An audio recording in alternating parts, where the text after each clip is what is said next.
on Local 22 News. At this place in history, we are in Ripton, Vermont, at the site where the first national Christmas tree was cut and shipped to Washington, D.C. during the Coolidge Administration. And filling in for Steve Perkins is Amanda Gustin, the Public Program Manager at the Vermont Historical Society. Amanda, talk to me about this place. So as you said, the Coolidge Administration, right? Calvin Coolidge, very famously a son of Vermont from Plymouth, Vermont, is President of the United States. And there's this guy who's a press aide in the Commerce Department. His name is Frederick Fiker.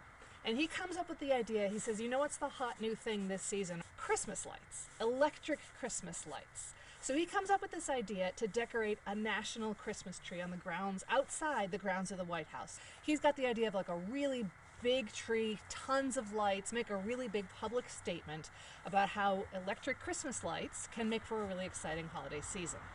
So he goes to the administration and Coolidge okays it. They call up Middlebury College and President Paul Moody of Middlebury College at that time, and they come up here. They come to the campus of the Breadloaf School of English, which is part of the much larger, almost 15,000 acres of the Battelle Wilderness, just surrounds us where we are up here. And they go out into the woods with a guy named Colonel Theodore Woolsey, who is a forester and a decorated Army officer, retired. And they go out and they find a balsam fir tree that's somewhere between 35 and 50 feet tall. The newspapers all reported a little bit differently. But they go out and find what they decided is the perfect tree. The president of Middlebury College makes the first cut with the axe. They bring it by horse and wagon all the way down what's now Route 125, down into Middlebury itself, down into, if you've been into Middlebury, down to that Marble Works area, which is where there's a marble company that has two things that they need next.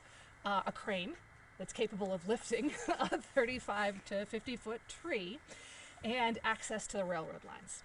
So they lift the tree out of the wagon, they put it on a special express car, and it gets shipped down to Washington, D.C., where it arrives a little bit later, and they erect it on what's called the ellipse, which is part of the grounds of the White House. They add the electric lights that Frederick Fiker wanted on the tree, 3,000 electric lights. On Christmas Eve, Calvin Coolidge, he doesn't give a speech, he just, famously a man of few words, he just flips the switch, and then the first national Christmas tree lights up. Wow. And it's true that it all started with President Coolidge, this tradition here. So it goes over really well. People love the national Christmas tree. They do pageants around it. There are choral concerts. People come and see it and marvel at the lights. They do press releases about all the technology it took to make it work. So it's a huge hit. So next year, they say, we definitely have to do this again. And Coolidge says, it feels kind of wasteful to cut down an enormous, 50-foot tall tree and ship it from somewhere every single year.